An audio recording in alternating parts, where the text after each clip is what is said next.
আমের সময় চলছে, তাই আম দিয়ে তো নানা রকমের আইসক্রিম, দই, মিষ্টি, রসমালাই, সন্দেশ, নানা রকমের জিনিস তো হচ্ছে, তাহলে চপটাই বাকি কেন থাকে? তো আমার ভিডিওতে তোমরা প্রথম আজ দেখতে পাবে যে আমের চপ আমি কিভাবে বানালাম। সেই আনন্দে বিলু আবার সেই কথাটা পড়ে উঠলো যে লেলি লেলি। না না না, আমি লেলি লেলি কাজ করিনি, আমাকে লেলি বলেনি। তোমরা বারবার তোমাদের সাথে এই একই কথা বলে বলে তোমরাও জেনে গেছো যে লেলি মানে হচ্ছে লিটারেলি। তো আমি তো আর ইংলিশ মিডিয়ামে পড়িনি, তাই এটা আমার কাছে লেলি।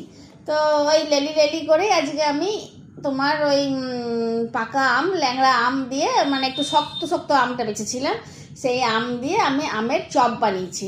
আর যদি তোমরা মনে করো যে আলু খাবো না, বেসন খাবো না, বা তোমার ওই বিস্কুটের গুঁড়ি খাবো না, বেশি তেল খাবো না, অনেক রকমের যদি প্রবলেম থাকে, তাহলে শুধু আমের ফ্রেঞ্চ ফ্রাইও বানাতে পারো। তাহলে চলো বলে দিই চটপট করে যে কীভাবে আমি বানিয়েছিলাম। তো আলু সেদ্ধ করে নিয়েছিলাম, তবে আমি পেঁয়াজ রসুন দিয়ে আলুর পুরটা মাখিনি। আলুর পুরটা আমি নিরামিষই, মানে ওই যদি জিরে গুঁড়ি, ধনে গুঁড়ি, লঙ্কার গুঁড়ি, ধনে পাতা, বাদাম ভাজা এইসব দিয়ে বেশ ভালো করে আলুর পুরটা মেখে নিয়েছিলাম পরিমাণ মতো নুন দিয়ে। তারপরে আলুর পুরটা ভালো করে লেচি কেটে ভেতরে আমটা কেটে পরে ঢুকিয়ে দিয়েছিলাম, তবে আমটা শক্ত নিলেই বেশ ভালো হয়। তারপরে ওই কর্নফ্লাওয়ারগুলো জলে একবার দিয়ে আবার বিস্কুটের গুঁড়োতে কোটিং করে আর তোমার তেলে ভেজে দিয়েছিলাম, বেশ মুচমুচে একদম ভেজিটেবল ম্যাঙ্গো চপ আমার তৈরি হয়ে গেল।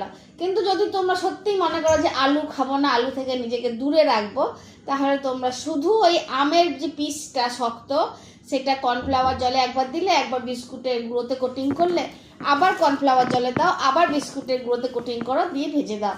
সত্যি একদম অবিকল ফ্রেঞ্চ ফ্রাইয়ের মতন খেতে লাগবে, কিন্তু খেতে হবে অনেকটা নোনতা, মিষ্টি, টক, যেমন আমাদের খেতে ভালো লাগে না, নোনতা জিনিস খাওয়ার পর, বেশ ভালো মন্দ খাওয়ার পরে মনে হয় না যে একটু মিষ্টি খাই মিষ্টি খাই, একদম ওইরকমই স্বাদ লাগবে, একটুও খারাপ লাগবে না খেতে।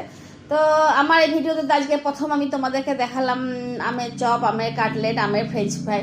যদি তোমাদের ভালো লাগে তাহলে ঘরে বানিয়ে একদিন খাও, আর যদি খুবই ভালো লাগে দেখতে, বারবার দেখো আমার ভিডিওটা, আমাকে মানে এগিয়ে যেতে একটু সাহস দাও যে হ্যাঁ তোমার রান্না ভালো, তুমি এগোতে পারো। তাহলে আজকে আসি, ধন্যবাদ।